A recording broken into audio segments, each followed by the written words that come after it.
ओ श्रीमन्नारायणाय नमः। श्री विष्णु पुराण के दूसरे अंश का 7वां अध्याय का अनुवाद। भूर्भुवः आदि 7 ऊर्ध्व लोकों का वृत्तांत। श्री मैत्रेय जी बोले, ब्राह्मण, आपने मुझसे समस्त भूमंडल का वर्णन किया। हे मुने, अब मैं भूवलोक आदि समस्त लोकों के विषय में सुनना चाहता हूँ। हे महाभाग, मुझ जिज्ञासु से आप ग्रहगण की स्थिति तथा उनके परिमाण आदि का यथावत वर्णन कीजिए। श्री पराशर जी बोले, जितनी दूर तक सूर्य और चंद्रमा की किरणों का प्रकाश जाता है, समुद्र, नदी, पर्वत आदि से युक्त उतना प्रदेश पृथ्वी कहलाता है।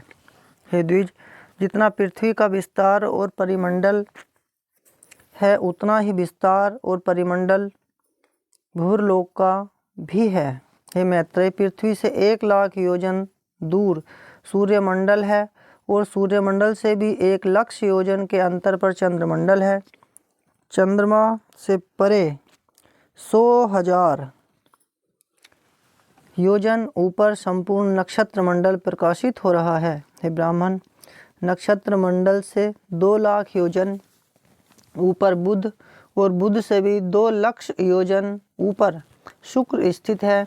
शुक्र से इतनी ही दूरी पर मंगल है और मंगल से भी 2,00,000 योजन ऊपर बृहस्पति जी हैं। हे द्विजोत्तम, बृहस्पति जी से 2,00,000 योजन ऊपर शनि है और शनि से 1,00,000 योजन के अंतर पर सप्तऋषि मंडल है तथा सप्तऋषियों से भी 100,000 योजन ऊपर समस्त ज्योतिष चक्र की नाभि रूप ध्रुव मंडल स्थित है। हे महामुने, मैंने तुमसे यह त्रिलोकी की उच्चता के विषय में वर्णन किया। यह त्रिलोकी की यज्ञ फल की योग भूमि है और यज्ञानुष्ठान की स्थिति इस भारतवर्ष में ही है। ध्रुव से 1 करोड़ योजन ऊपर महरलोक है, जहाँ कल्पांत पर्यंत रहने वाले भृगु आदि सिद्धगण रहते हैं। हे मैत्रेय, उससे भी 2 करोड़ योजन ऊपर जनलोक है, जिसमें ब्रह्मा जी के प्रख्यात पुत्र निर्मल चित्त सनकादि रहते हैं। जनलोक से 4 गुना अर्थात 8 करोड़ योजन ऊपर तपलोक है, जहाँ बैराज नामक देवगणों का निवास है, जिनका कभी दाह नहीं होता। तपलोक से 6 गुना अर्थात 12 करोड़ योजन के अंतर पर सत्यलोक सुशोभित है, जो ब्रह्मलोक भी कहलाता है और जिसमें फिर न मरने वाले अमरगण निवास करते हैं। जो भी पार्थिव वस्तु चरण संचार के योग्य है, वह भूरलोक ही है। उसका विस्तार मैं कह चुका। हे मुनिश्रेष्ठ, पृथ्वी और सूर्य के मध्य में जो सिद्धगण और मुनिगण सेवित स्थान है, वही दूसरा भूरलोक है। सूर्य और ध्रुव के बीच में जो 14,00,000 योजन का अंतर है, उसी को लोक स्थिति का विचार करने वालों ने स्वरलोक कहा है। हे मैत्रेय, ये भू, भुवः, स्वः, कृतक त्रिलोक्य कहलाते हैं और जन, तप तथा सत्य ये तीनों अकृतक लोक हैं। इन कृतक और अकृतक त्रिलोकियों के मध्य में महरलोक कहा जाता है, जो कल्पांत में केवल जन शून्य हो जाता है, अत्यंत नष्ट नहीं होता, इसलिए यह कृतकाकृत कहलाता है। हे मैत्रेय, इस प्रकार मैंने तुमसे ये 7 लोक और 7 ही पाताल कहे। इस ब्रह्मांड का बस इतना ही विस्तार है। यह ब्रह्मांड कपित कैथे के बीच के समान ऊपर नीचे सब और अंडकटाह से घिरा हुआ है। हे मैत्रेय, यह अंड अपने से 10 गुने जल से आवृत है और वह जल का संपूर्ण आवरण अग्नि से घिरा हुआ है। अग्नि वायु से और वायु आकाश से परिवेष्टित है तथा आकाश भूतों के कारण तामस अहंकार और अहंकार महतत्व से घिरा हुआ है। हे मैत्रेय, ये 7 उत्तरोत्तर एक दूसरे से 10 गुने हैं।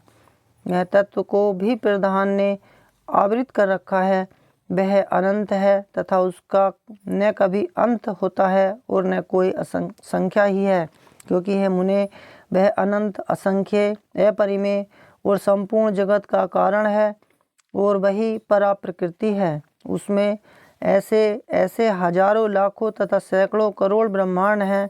जिस प्रकार काष्ठ में अग्नि और तिल में तैल रहता है, उसी प्रकार स्वप्रकाश चेतनात्मक व्यापक पुरुष प्रधान में स्थित है।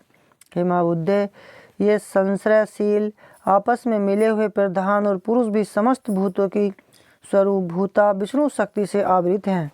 ये महामते, यह विष्णु शक्ति ही प्रलय के समय उनके पार्थक्य और स्थिति के समय उनके सम्मिलन की हेतु है तथा सर्गारंभ के समय वहीं उनके क्षोभ की कारण है। जिस प्रकार जल से संसर्ग से वायु सैकड़ों जल कणों को धारण कर लेता है, उसी प्रकार भगवान विष्णु की शक्ति भी प्रधान पुरुष में जगत को धारण करती है। हे मुने, जिस प्रकार आदि बीज से ही मूल, स्कंद और शाखा आदि के सहित वृक्ष उत्पन्न होता है और तदंतर उससे भी और भी बीज उत्पन्न होते हैं तथा उन बीजों से अन्य वृक्ष उत्पन्न होते हैं और वे भी उन्हीं लक्षण, द्रव्य और कारणों से युक्त होते हैं, उसी प्रकार पहले अव्याकृत प्रधान से महतत्व से लेकर पंचभूत पर्यंत संपूर्ण विकार उत्पन्न होते हैं तथा उनसे देव असुर आदि का जन्म होता है और फिर उनके तथा उन पुत्रों के अन्य पुत्र होते हैं।